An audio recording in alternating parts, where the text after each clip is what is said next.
Bom dia, senhoras e senhores, boa tarde, boa noite para quem nos assiste nas plataformas de streaming, para quem nos assiste no canal do YouTube.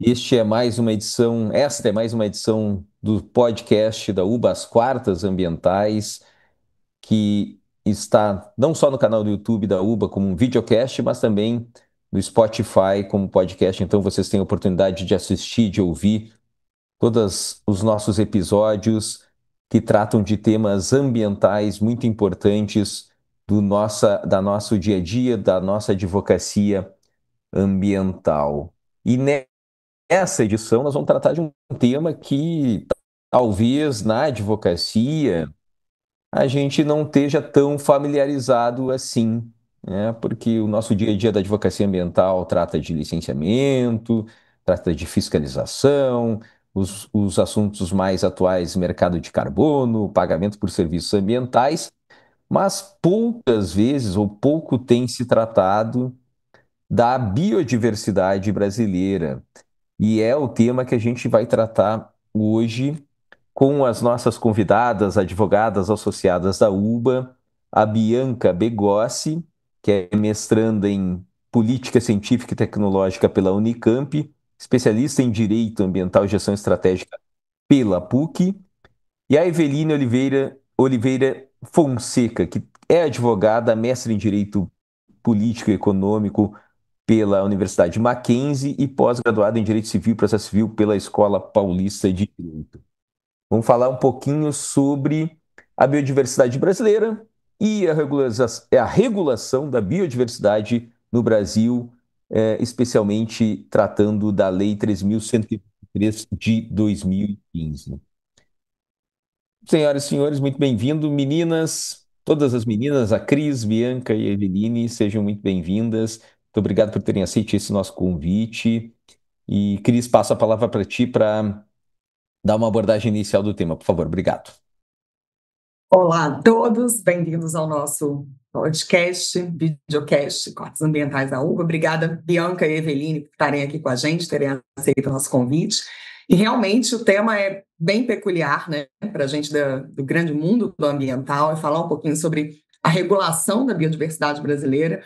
É um tema que começa a ser tratado aqui, né, no início dos anos 2000 e que envolve todo um aparato, né, de órgãos específicos, de procedimentos específicos, com uma outra que tem apontamentos, né, que tem relação com duas outras temáticas super interessantes também, que são tanto os aspectos mercadológicos quanto a repartição de benefícios, e indo também ali para para todo um sistema específico de cadastramento, de pesquisa. Então, é bem um mundo à parte, né, dentro do direito ambiental, e que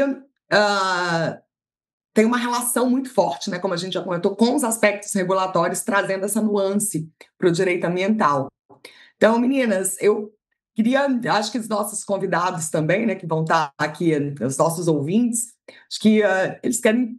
Seria interessante entender como é que foi o contexto histórico dessa regulação da biodiversidade no Brasil, como é que a gente chega, né, até a Lei 13.123 de 2015, o que está englobado ali, qual que é o objetivo, a principal tratativa, as obrigações, e como é que o governo fiscaliza isso, quais são esses órgãos. Eu pediria, assim, sugeriria, né, com um panorama geral para que a gente possa, né, entrar depois nos detalhes. Então, como é que o que é a biodiversidade, como é que ela está regulada, qual é o contexto disso e como é que a regulação vem sendo feita pelo governo atual? Era a minha pergunta aí de endereçamento para começar o debate com vocês. Perfeito. Bom dia a todos, boa tarde, boa noite, né?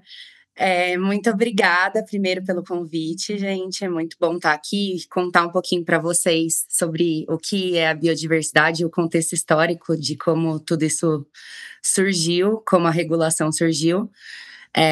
Eu vou iniciar um pouco com esse contexto histórico, depois a Eveline vai poder explicar mais um pouquinho para vocês o que é de fato a biodiversidade, né, brasileira, no âmbito da nossa lei. Mas começando trazendo um pouquinho de como essa regulação surgiu aqui. Lá no final da década de 90, a gente teve um contrato firmado, né, entre a Organização Social Bioamazônia e uma multinacional farmacêutica que chamava Novartis. E esse contrato previa o envio de amostras de micro-organismos da biodiversidade brasileira para pesquisa no exterior, para desenvolvimento farmacêutico, né, desenvolvimento de novos medicamentos. E essa parceria trouxe uma repercussão muito negativa, justamente em razão da gente não ter uma regulação aqui em volta, né, desse envio de biodiversidade daqui para o exterior. Então, dessa exploração por empresas estrangeiras da nossa biodiversidade. E em razão dessa repercussão negativa e de muita pressão da sociedade sobre o governo, foi editada, né, em caráter de urgência, uma medida provisória, que foi a MP 2052 de 2000, que ela foi editada muitas vezes até chegar a MP 2186, 16 de 2001, que permaneceu válida até novembro de 2015, né? E nesse caráter de urgência foi editada essa medida provisória que começou a regular a exploração da biodiversidade brasileira, todos os direitos e obrigações relativas a essa exploração, a pesquisa e desenvolvimento com a biodiversidade brasileira, que nos termos, na nomenclatura da nossa lei, a gente chama de acesso. Então, toda atividade de pesquisa e desenvolvimento com biodiversidade tem a terminologia acesso. E dentro dessa regulação, a gente tinha que passar por um procedimento de autorização prévia para realizar essa atividade de acesso, né, de pesquisa e desenvolvimento com a biodiversidade.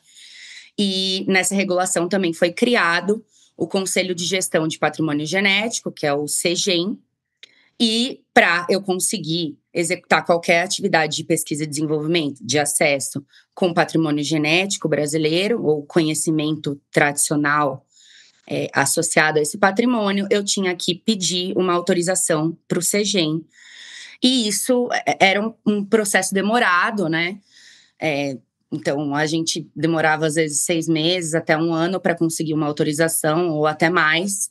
Então, muitas empresas não cumpriam essa normativa, parte por desconhecimento da norma, parte pela burocracia por trás dela, tá? E, em razão disso, depois de muitas discussões sobre como melhorar essa regulação em âmbito nacional e também com a vinda do Acordo Internacional Protocolo de Nagoya, que a Eveline vai trazer um pouquinho mais detalhes sobre esse acordo daqui a pouco, a gente chegou à Lei 13.123/2015, que é a norma que temos em vigor hoje, que completou, né, em maio 10 anos. Então, nesse ano a gente completa anos dessa lei, e que entrou em vigor 180 dias após a sua publicação. Então, a Lei 13.123 entrou em vigor em 17 de novembro de 2015, e até hoje ela regula a nossa biodiversidade, a exploração econômica da nossa biodiversidade. E a Eveline vai trazer um pouquinho mais sobre o objetivo geral dessa lei, né? E sobre o acordo internacional que está por trás do surgimento dela, né? Perfeito. Então, a Bianca comentou que no Brasil o primeiro marco regulatório, digamos assim, né, sobre biodiversidade foi a medida provisória até chegar na lei de 2015, que é a que hoje é vigente e já tem aí 10 anos de estrada, né? Eu queria fazer só um pequeno corte, porque eu imagino que tanto vocês quanto os ouvintes devem estar se perguntando, gente, mas biodiversidade, o que é biodiversidade? Acho que vale a pena só contextualizar. Gente, biodiversidade pense assim, de uma maneira muito coloquial, é um conjunto, né, de espécies naturais que podem ser tanto plantas como animais, como até mesmo micro-organismos, tá? Isso é biodiversidade, inserida dentro de um ecossistema. Quando a gente pensa nos aspectos legais, né, quando a gente fala de biodiversidade brasileira na legislação, a gente considera esse mesmo conjunto de espécies, plantas, animais, micro-organismos, que eles estejam em um habitat, que eles constem em um habitat de uma forma natural. que eles estejam lá de uma maneira espontânea e não introduzida de uma forma como muitas outras espécies existiu aí historicamente em todo o mundo, né? Então, biodiversidade é isso. Lembrem-se de espécies, plantas, animais, vivos, né? E micro-organismos, tá? Feito esse pequeno parênteses, falando um pouco sobre a lei vigente, a 13123, né? A lei de 2015, ela vem como uma resposta, como uma consequência do protocolo de Nagoya que a Bianca comentou. Esse protocolo, ele foi adotado em 2010, dentro de uma convenção global que chama a Convenção de Diversidade Biológica.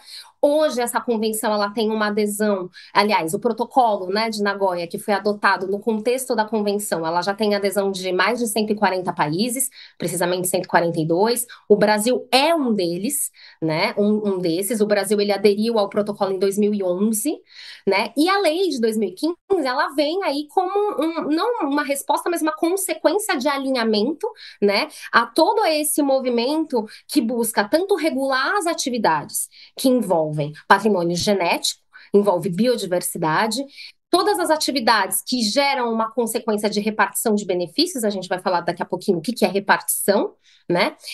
Ou atingir outros objetivos, que nada mais é do que conservar a biodiversidade no mundo. Aí aqui eu acho que cabe também um outro disclaimer importante, que o Brasil é o país mais mega diverso do mundo, né?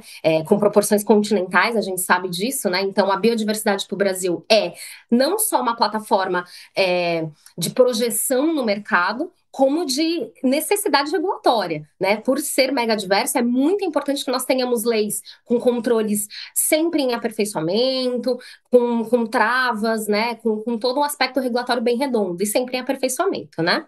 Então, a lei, ela traz esses objetivos, né? De regular as atividades de acesso, como a Bianca disse, o que é o acesso? É a pesquisa e o desenvolvimento envolvendo esse patrimônio genético, envolvendo a biodiversidade, garantir essa repartição de benefícios, assegurar e, por fim, né, assegurar um desenvolvimento sustentável, né, na ponta. Eu só queria fazer um disclaimer também, só sobre o que é biodiversidade, né? Eu acho que para a gente cumprir as obrigações e descobrir, eu estou de fato realizando uma pesquisa e desenvolvimento com algo que é da biodiversidade brasileira, como eu sei disso, né?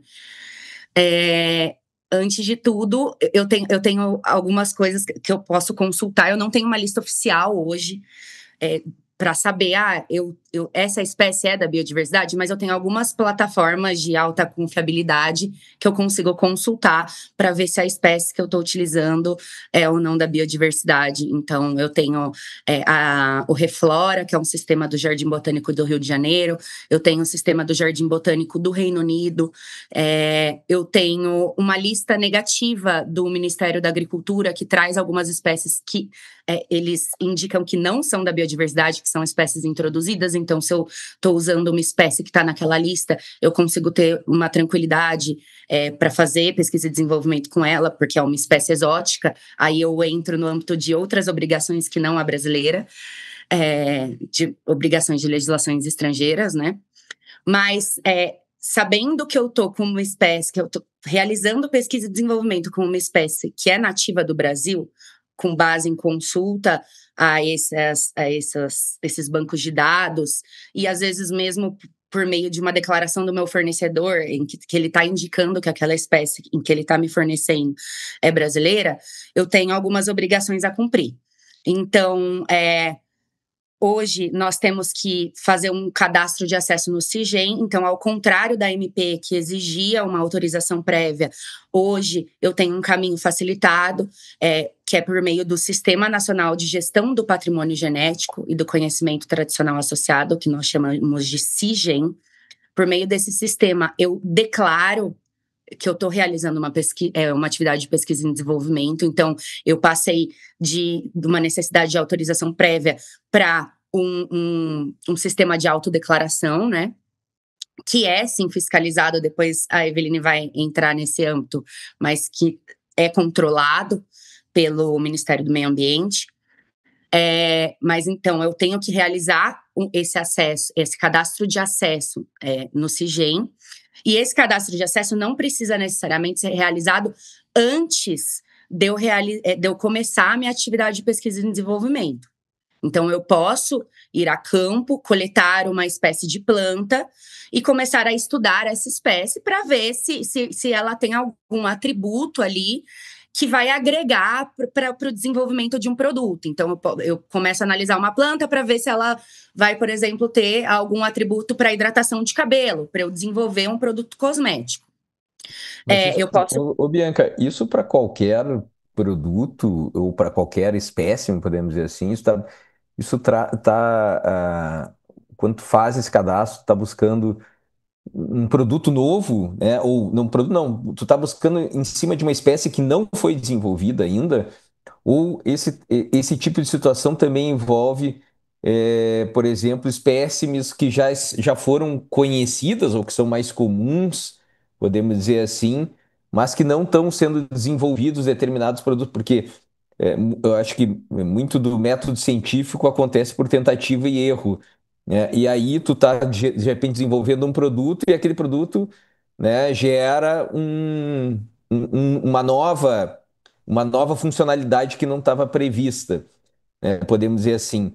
Esse cadastro ele está sendo buscado a partir de uma nova espécie que ainda não foi, por exemplo, lá na floresta amazônica, né, que tem ou na Mata Atlântica, que tem uma rica biodiversidade, tu está escolhendo uma espécime e a partir dela tu faz isso tudo, ou tu já tem uma espécime que está desenvolvida ou parcialmente desenvolvida e tu cria esse novo caminho? Os dois. O cadastro, ele não serve para identificar a espécie ou o atributo que está relacionado a ela. O cadastro, ele serve para eu declarar uma atividade que eu estou realizando sobre alguma espécie que seja nativa do Brasil, que seja da biodiversidade brasileira. Pode ser uma espécie amplamente conhecida, com atributos amplamente conhecidos. Então, pode ser uma espécie que todo o setor farmacêutico já sabe que ela é utilizada para desinflamação. Mas eu quero desenvolver um produto com base nessa espécie. Então, eu vou realizar algum tipo de pesquisa e desenvolvimento sobre ela. Pode não ser a pesquisa e o desenvolvimento que vai descobrir que aquela espécie tem aquele atributo. Mas eu vou usar meu time de P&D dentro da empresa para fazer um desenvolvimento, por mais que aquele atributo de desinflamar já seja conhecido. Então, esse cadastro não tem como input inicial a espécie ser conhecida ou não, ou ter uma inovação, que nem a gente tem em patente, por exemplo, né? Eu não preciso ter uma atividade de inovação para ter que fazer esse cadastro necessariamente, tá?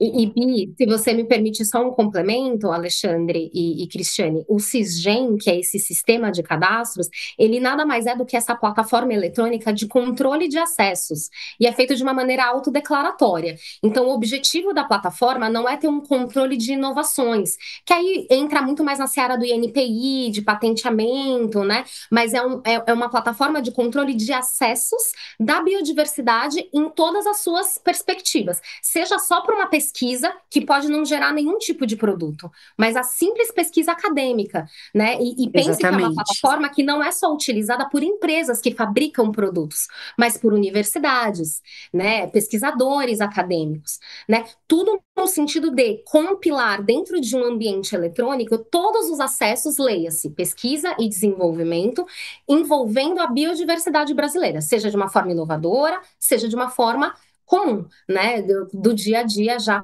de conhecimento de muito tempo. Perfeito. Gente, deixa eu só fazer uma pequena intervenção aqui, mas eu acho que o Sisgem também ele serve como um pré-requisito que, se eventualmente, né, você chega numa pesquisa, chega num P&D para um desenvolvimento de mercado, se não está cadastrado no Sisgem, você perde uma legitimidade por aquela pesquisa. Também seria esse pré-requisito também. Perfeito. E também é uma ferramenta de controle, né, Bianca, né? Até para fins de fiscalização. Os órgãos fiscalizadores, eles se valem desse banco de dados, desse registro, o diário dos usuários que nós chamamos, para que ele possa exercer as atividades de controle e de fiscalização. Exatamente, porque como agora eles não precisam dar uma autorização, você autodeclara a atividade que você está realizando e ele vai fiscalizar a empresa em loco, por exemplo, ele vai confirmar. Olha, você está fazendo pesquisa e desenvolvimento com a espécie tal, que está aqui no seu laboratório. cadê o cadastro? Mas tem um porém. Então, como eu disse, eu não preciso do cadastro de forma prévia ao início da atividade de pesquisa e desenvolvimento, mas quando eu preciso dele, né? A gente tem 4 marcos na nossa legislação que antes de se chegar a um desses marcos, eu sou obrigado a realizar o cadastro de acesso. Caso eu não realize, eu estou sujeito a um auto de infração, a uma multa. Então, o primeiro marco é o requerimento de propriedade intelectual, então, um depósito de patente. Então, antes de depositar uma patente sobre aquela pesquisa, desenvolvimento, novo produto ou novo processo que eu estou desenvolvendo com base naquela espécie, eu preciso fazer o cadastro no CIGEM. Divulgação de resultados finais ou parciais de P&D.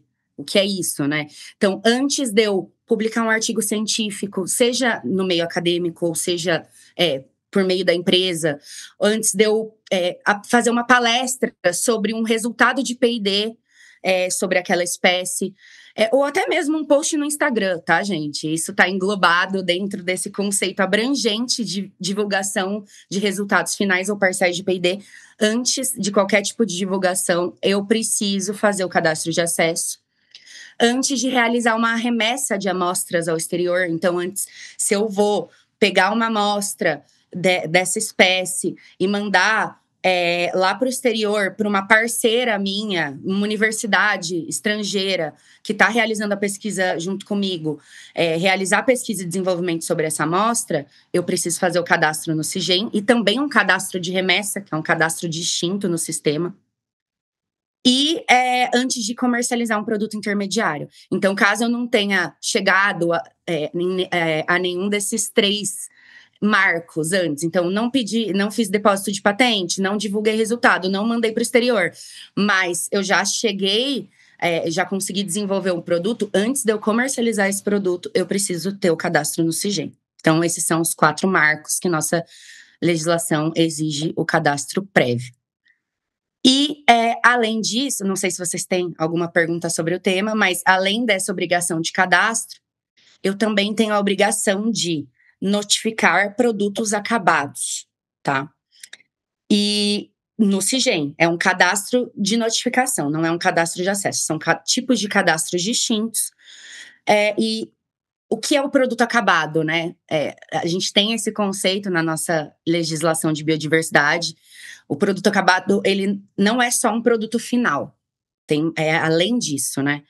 Ele é um produto final, mas ele tem que conter o patrimônio genético ou o conhecimento tradicional associado a esse patrimônio genético como um dos elementos principais de agregação de valor ao produto. Eu vou explicar o que é isso, tá? Para o elemento da biodiversidade, então, por exemplo, para a planta que está ali sendo utilizada para hidratar o cabelo, como eu sei que ela é um elemento principal de agregação de valor ao produto? Eu sei que se ela está sendo determinante para a característica funcional do meu produto. Então, a função do meu produto é hidratar? Então, se eu estou colocando a espécie dentro como atributo funcional de hidratação, ela é determinante, né, para trazer a característica funcional do meu produto. Então, vai ser um produto acabado. Ou eu posso ter a espécie não como determinante, eu posso ter a espécie ali para outro fator no meu produto. Então, por exemplo, para estruturar a fórmula do meu produto. Mas, se eu estou fazendo apelo mercadológico daquela espécie na minha embalagem, ela também vai ser considerada como um elemento determinante para agregar valor ao meu produto. Então, vou dar um exemplo. Muitas indústrias do setor cosmético usam a carnaúba para estruturar fórmulas de batom. Então, para dar consistência do batom. E só como estruturante de fórmula, a carnaúba, que é uma espécie nativa do Brasil, só como estruturante de fórmula, ela não vai determinar a característica funcional do meu produto, porque ela está ali só para dar a estrutura da fórmula do batom. E não para dar nenhuma função ao batom. Mas, Se eu coloco na embalagem do meu batom, o meu batom tem carnaúba, o meu batom vem de espécie nativa da Amazônia, enfim, se eu uso essa espécie para agregar algum valor, porque eu tô fazendo marketing em cima dessa espécie para vender o meu produto, então a espécie vai ser considerada como determinante para agregar ao valor ao meu produto, e aí o produto vai ser um produto acabado, no âmbito da lei de biodiversidade. Então, sendo um produto acabado, seja porque a espécie determinou a característica funcional do produto, seja porque a espécie está ali para formar o apelo mercadológico do produto, eu vou ter que notificar no CIGEM antes de comercializar o produto.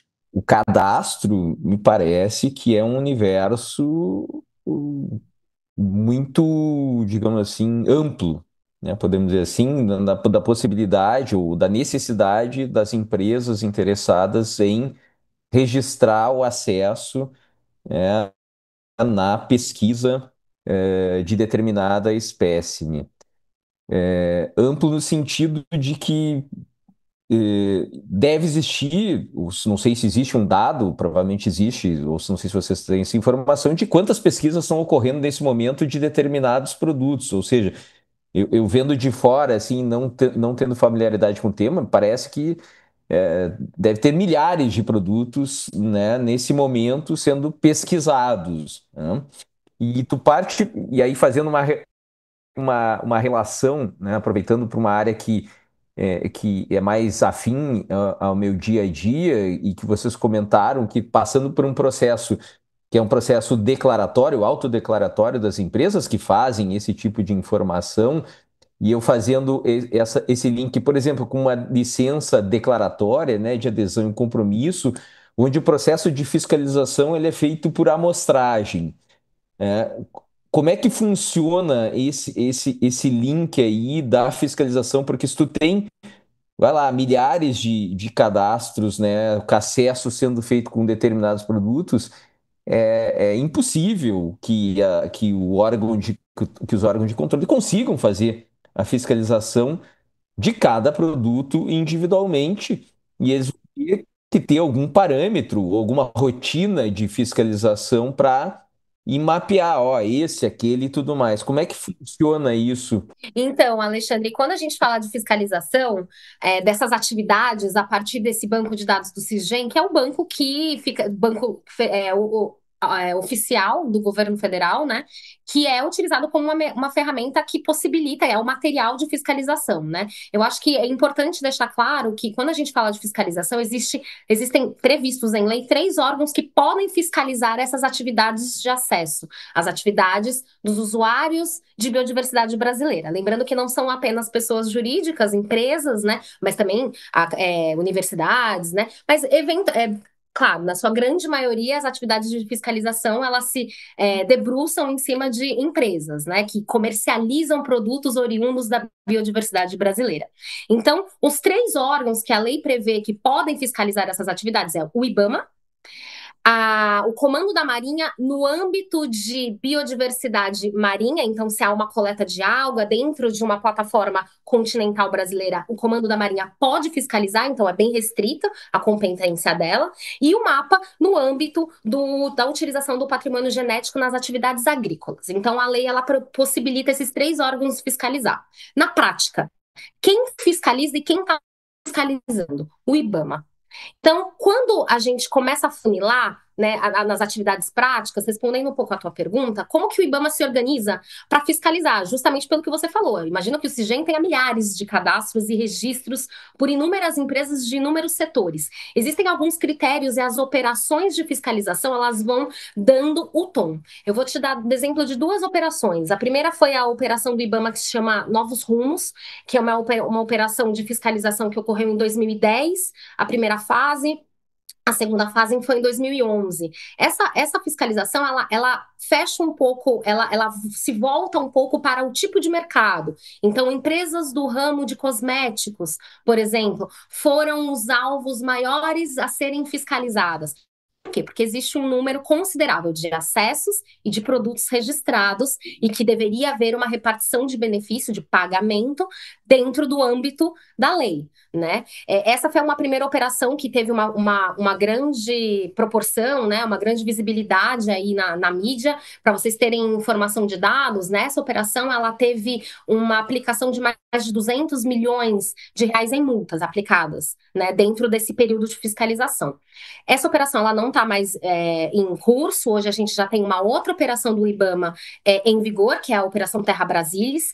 Essa operação, ela começou em 2021 e ela segue uma rotina de fiscalização das empresas de cosméticos, porém, é importante deixar muito claro que esse não é o critério. O IBAMA, ele tem total competência de fiscalizar qualquer atividade, indústria farmacêutica, indústria química, de saneantes e por aí vai, né? Então, ele tem essa autonomia. O que a gente vê na prática é que o IBAMA, ele tem familiaridade e mais conhecimento das atividades das indústrias de cosmético.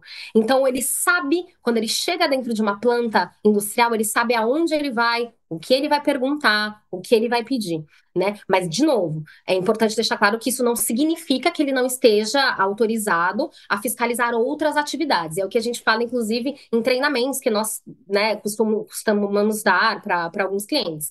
É importante estar preparado para receber essa fiscalização e ter as atividades muito bem rastreadas. O que é essa rastreabilidade? É ter as declarações de recebimento das matérias-primas, saber explicar a procedência, ter os cadastros em dia, as notificações de produtos em dia e por aí vai.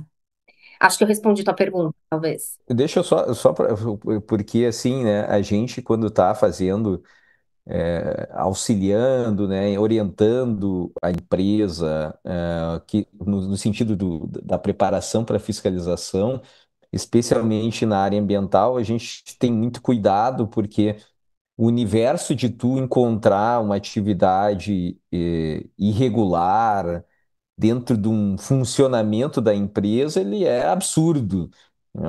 Se o fiscal quiser direcionar e achar um problema, ele vai achar. Ele vai achar qualquer problema. E aí eu fiquei pensando, né? Tu comentando isso para direcionar uma ação de fiscalização, né? Ter mapeado, rastreado, digamos assim, para que a fiscalização ela foque também especificamente na questão do produto, né? O produto específico que está sendo lá vinculado a essa questão da biodiversidade, porque senão realmente o universo se amplia Sim. e aí, obviamente, dentro da própria competência do IBAMA, ele vai lá fiscalizar uma ação X, né, vinculada ao cadastro SINGEM, e quando de repente ele vê a operação da atividade funcionando de forma irregular, ele já está lá, Exato. né, já dá de bandeja aí para É isso aí. fiscalização por E é um determinada ponto situação. extremamente sensível mesmo, como em toda atividade de fiscalização ambiental, mas trazendo aqui para o tema da biodiversidade, uma fiscalização ela não envolve só o jurídico e o regulatório de uma empresa, que geralmente são as áreas que estão mais acostumadas com o teor da legislação e, consequentemente, mais organizadas, vamos dizer assim. Mas uma atividade de fiscalização, ela vai fiscalizar a planta, a operação em si. Então, ela vai no depósito, ela vai na área de compras, ela vai passear, ela vai no laboratório. Então, é muito importante que a empresa como um todo ela tenha consciência do que é a lei e as obrigações que a empresa assume e o que cada uma das áreas precisa garantir dentro de um ambiente de fiscalização. Porque nós acompanhamos algumas fiscalizações do IBAMA, enfim, às vezes essas fiscalizações elas duram mais de dia, né? E com muitos fiscais, nós já acompanhamos fiscalização de uma fiscalização numa uma planta industrial de indústria cosmética com 10 fiscais do IBAMA. Imagina, uma operação de fiscalização que durou mais de 2 dias, por exemplo. Então, eles vão até o laboratório, conversam com o responsável do P&D, que é a pesquisa e desenvolvimento, falam com o pessoal do regulatório, com o jurídico, mas enfim, passeiam aí por toda a planta industrial, né? Então é algo muito delicado mesmo, e é o que você falou. Se eles quiserem achar alguma coisinha,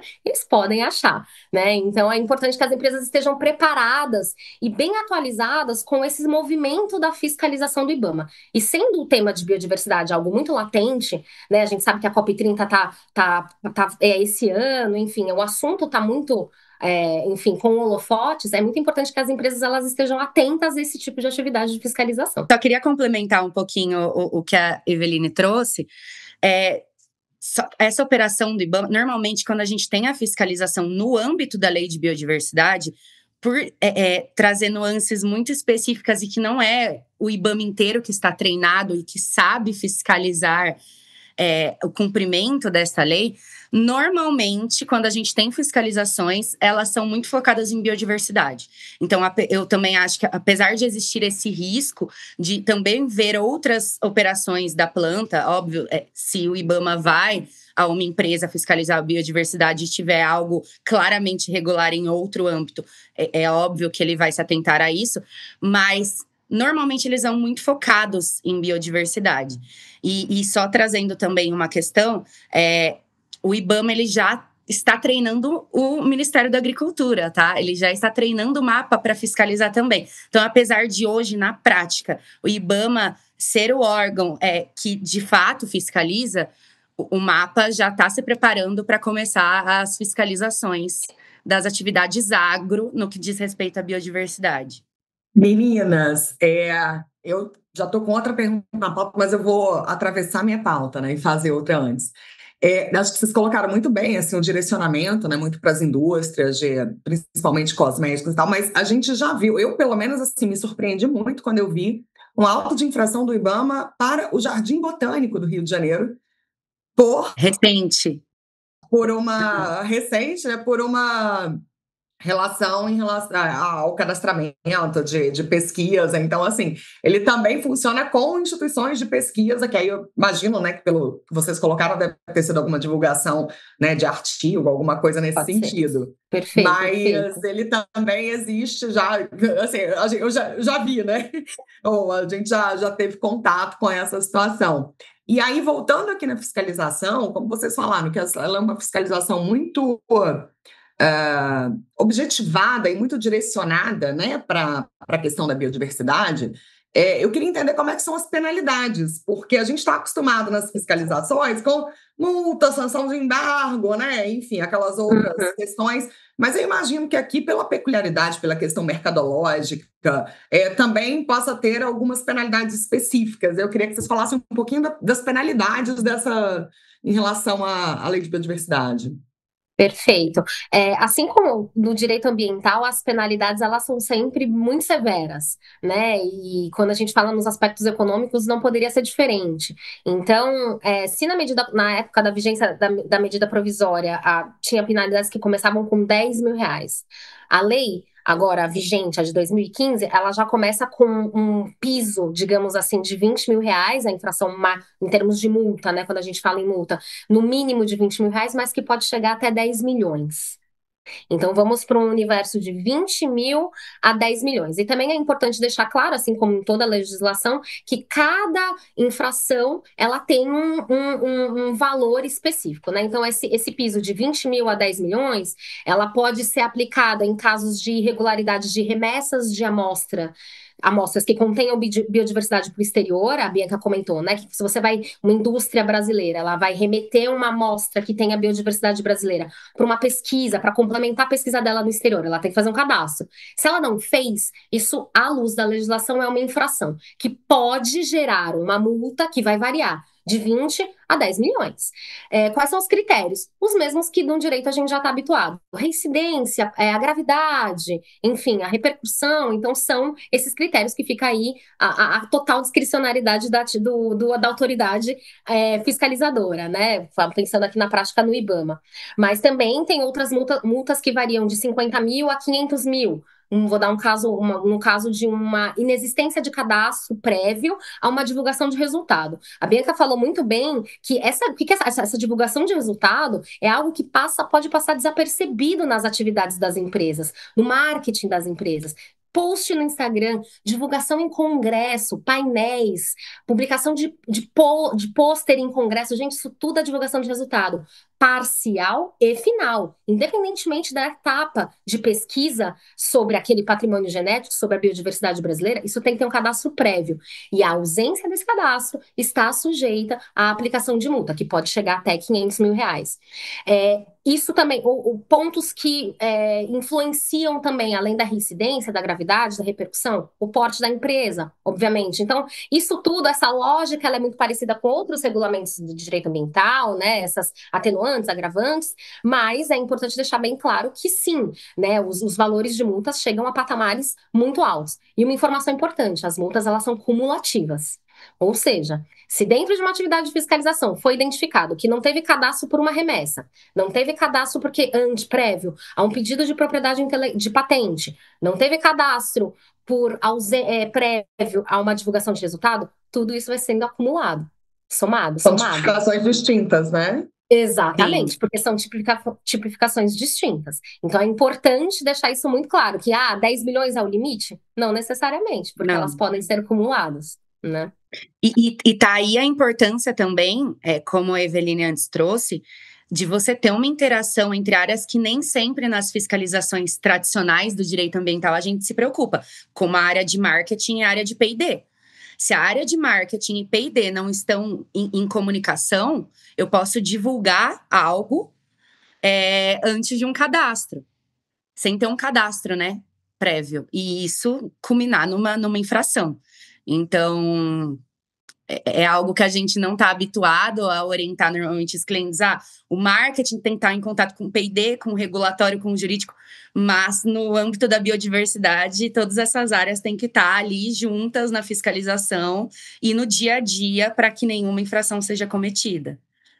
E aí, só uma última dúvida, meninas. Assim, a gente está com a sanção de multa, que é a sanção típica, né? Também para as outras infrações.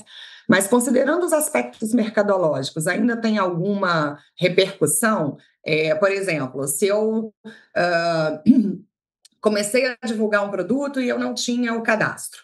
E aí eu tenho uma sanção de multa, uma auto de infração, com multa por não divulgação do cadastro, por não fazer o cadastro ou por perpassar qualquer etapa que eu deveria ter feito. Mas isso implica, por exemplo, né, em suspensão da venda do produto, retirada do mercado até uma regularização, ou geralmente fica só nas sanções mais tradicionais, na sanção tradicional de multa?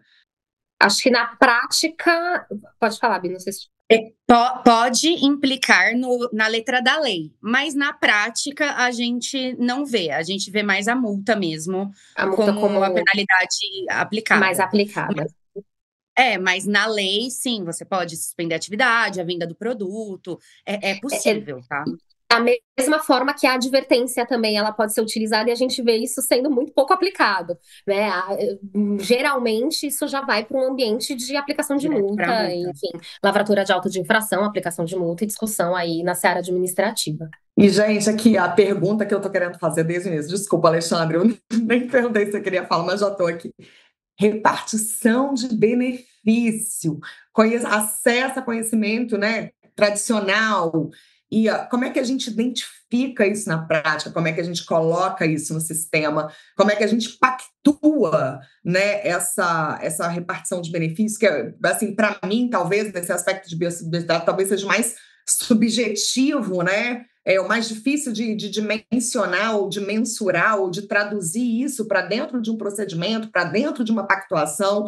Então, assim, como é que a gente trata desse tema de acesso ao conhecimento tradicional associado e repartição de benefício dentro da lei de biodiversidade? Perfeito, Cristiane. Então, é importante deixar a reflexão de que a lei de biodiversidade brasileira, a vigente, a 13.123 de 2015, ela não tem o único objetivo de controlar os acessos, né, de pesquisa e desenvolvimento. Ela tem um objetivo, obviamente, bioeconômico de recolhimento. E aí é por isso que a gente fala de repartição.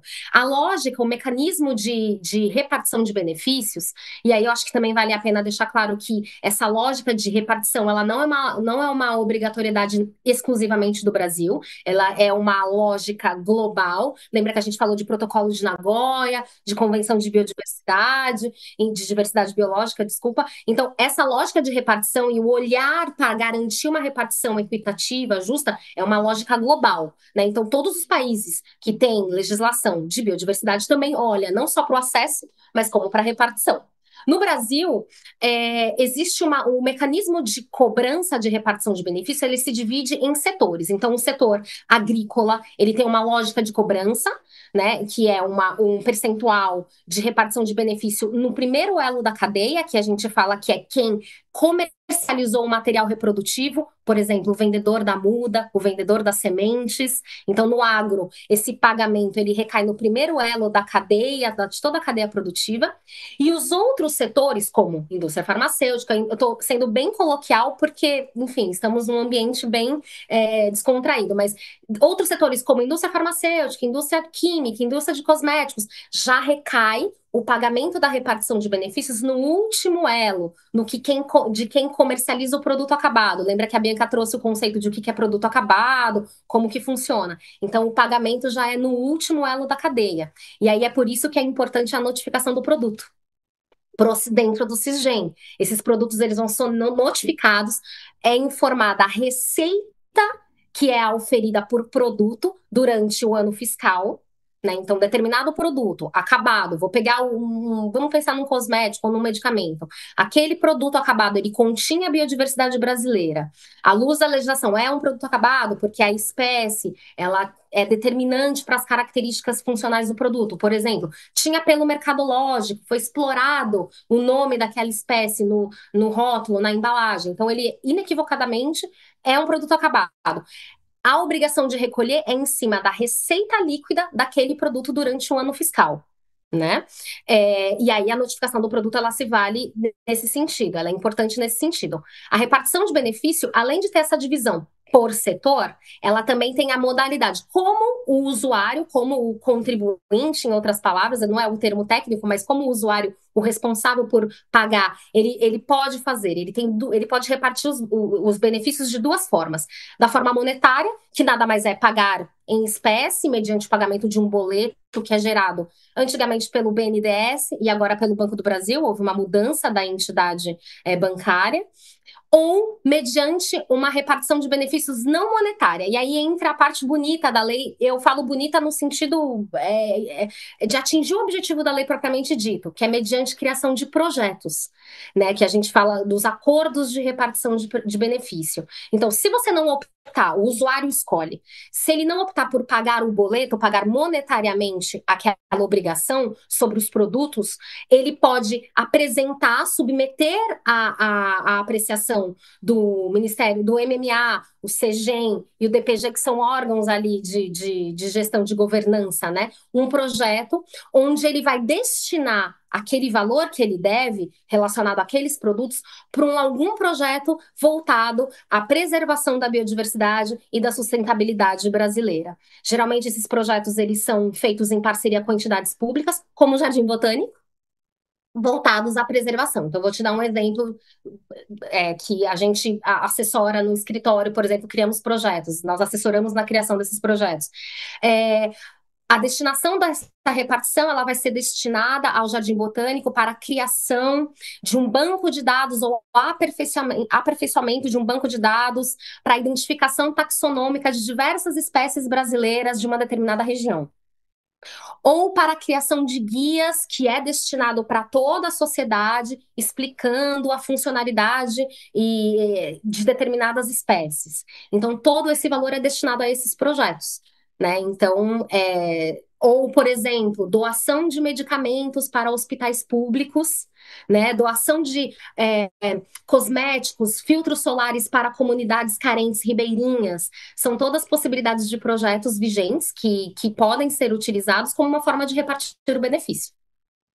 E só um comentário o que eu acho que vale é quando a gente vai pela modalidade monetária, usualmente você tem que pagar 1% sobre a receita líquida da comercialização desse produto no ano, né, para o Fundo Nacional, que é o Fundo Nacional de Repartição de Benefícios, que é usado também, de alguma forma, para fazer projetos de conservação da biodiversidade. Mas, se você opta pela não monetária, esse 1% cai para 0,75%. Então, é uma forma de incentivar também as empresas a fazerem seus próprios projetos. Então, você vai ter um trabalho a mais de fazer o projeto, mas o valor a ser pago vai ser um pouco menor para influenciar que as empresas façam mais projetos ao invés de pagar diretamente o boleto para o fundo. Meninas, o papo tá excelente, mas a gente precisa dar um encaminhamento para um encerramento e a gente não pode deixar de fazer um link com a COP30 que vai ser no Brasil. A gente sabe que que a biodiversidade tem uma COP específica, né? Que trata especificamente do tema da biodiversidade. A gente sabe também que na COP30 existe uma ligação muito mais forte, podemos dizer assim, em relação ao mercado de carbono e aos créditos de carbono, mas existe vários colegas, né, que falam e trabalham com a perspectiva não só específica do crédito de carbono, mas do crédito de biodiversidade. Então, eu queria que vocês comentassem brevemente, né, para a gente fazer esse link de encerramento assim, de todo esse assunto, digamos assim, obviamente de forma sintética, é, da relação entre as COPs de biodiversidade, o assunto de biodiversidade e a COP30 que vai ocorrer agora no final do ano aqui em Belém do Pará. Perfeito, Alexandre. Eu acho que, é claro que o foco da COP30 é a COP do clima, né? Mas eu acho que não tem como a gente falar de mudança climática e não falar de biodiversidade. São temas que estão associados e há uma expectativa, ainda mais a gente tendo a COP hoje no nosso país. Então, no estado do Pará, que tem a Amazônia e que é o bioma de maior biodiversidade do mundo. Eu acho que não tem como a gente fugir do tema nessa COP. E uma grande expectativa é que o tema do momento sejam os créditos de biodiversidade, como você bem trouxe.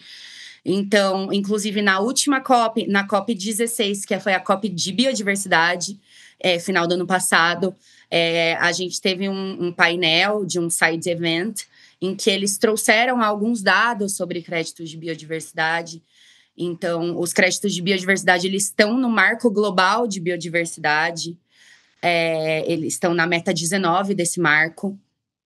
E eles são, na verdade, eles são um certificado, né, que representam uma unidade de medida que se baseia nas evidências de um resultado positivo de biodiversidade que seja durável e adicional ao que seria, né, se não existisse aquela conservação sobre aquele local. É basicamente esse o conceito, não é um conceito oficial ainda, mas esse é o conceito trazido nessa apresentação da COP de Biodiversidade no final do ano passado.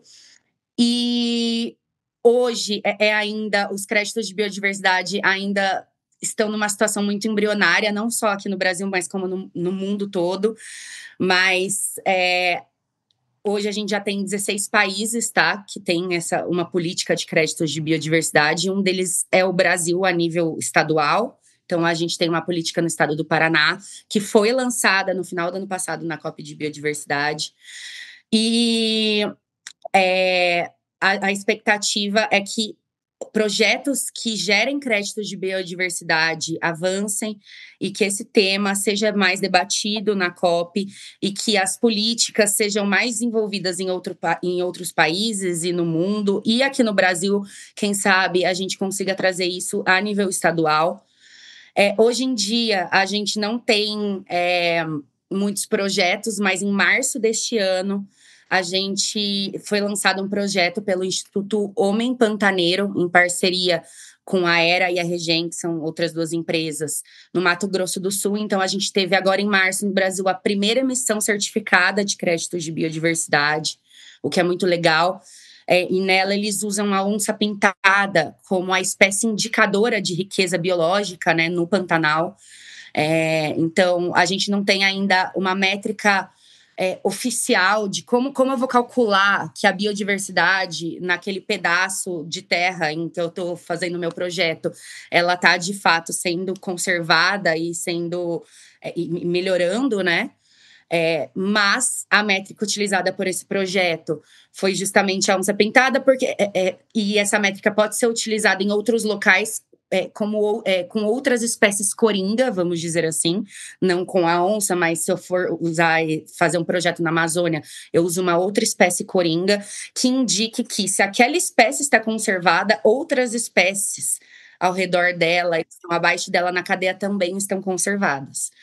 Então, essas métricas e a forma como esses créditos vão funcionar ainda estão muito embrionárias, estão sendo trabalhadas no Brasil e ao longo do mundo, mas é um começo e a nossa expectativa é que eles ganhem força, até porque a gente pode casar os créditos de carbono com os créditos de biodiversidade usando métricas diferentes, é claro, mas a gente consegue fazer projetos que visem os dois, né? Então, também resgatar carbono e também conservar a biodiversidade daquele local. Eu acho que esse é o tema que a gente está esperando aí para a próxima COP.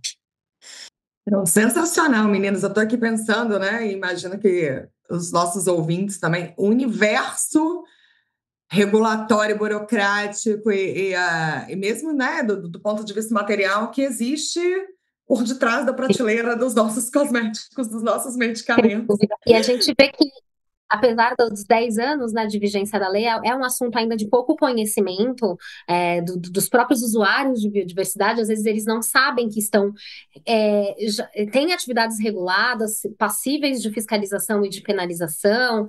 Então, o nosso trabalho, assim como advogadas da área, não é só defender os interesses da ponta, mas como formar essa consciência, contribuir para esse conhecimento. É um assunto que, enfim, em razão de tantas e tantos eventos, né, de tantas COPs aí que estão acontecendo, é um assunto que está sendo muito debatido em nível global. Então, não deveria, e no Brasil não é um assunto que deveria ser só para multinacionais, empresas de grandíssimo porte, mas não, para todas as pessoas que se valem, né, que utilizam aí da biodiversidade brasileira. É algo que é importante, o mínimo de conhecimento, sim.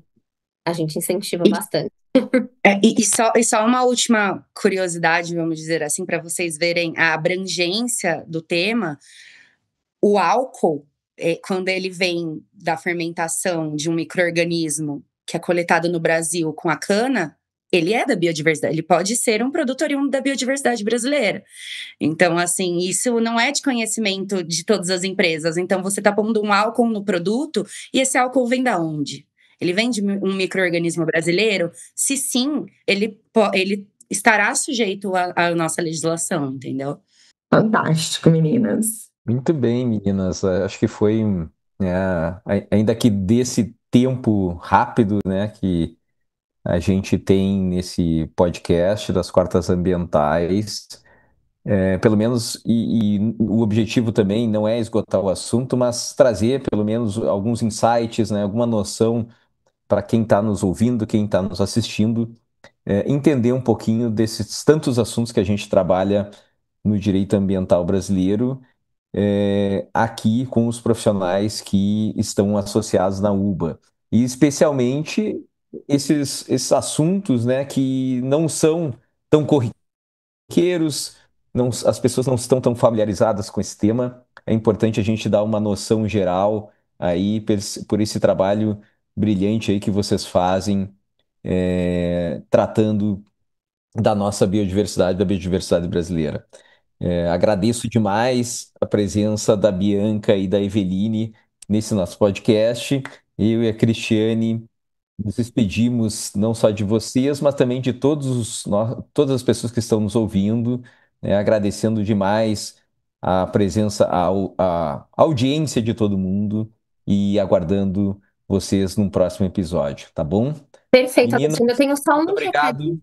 Posso fazer um último recado, que é um convite, que é um gancho importante com a tua fala. O nosso escritório está realizando um evento esse ano, que vai acontecer no dia 8 de outubro, para refletir e debater sobre os 10 anos da lei. Então, acho que é um evento aberto, gratuito, e todos vocês estão convidados, justamente para trazer um pouco mais de conhecimento sobre os aspectos da legislação e como as empresas precisam, né, os usuários precisam estar aí a par e cientes dos pormenores da legislação. Então, no dia 8 de outubro, esse evento vai acontecer. Fiquem aí de olho nas redes sociais. Acho que é uma forma aí da gente seguir falando um pouco mais sobre biodiversidade brasileira, tá bom? Sem E dúvida muito nenhuma. obrigada a vocês pelo convite. Foi ótimo poder debater um pouquinho com vocês sobre esse tema tão desconhecido, mas tão importante. É isso. Muito obrigada. Tá bom, pessoal. Obrigada, Cris. Obrigada, Eveline. Obrigada, Bianca. Obrigada, Alexandre. Nos vemos nas próximas quartas ambientais, pessoal. Um grande abraço e até as próximas. Tchau. Tchau, tchau. Tchau, tchau.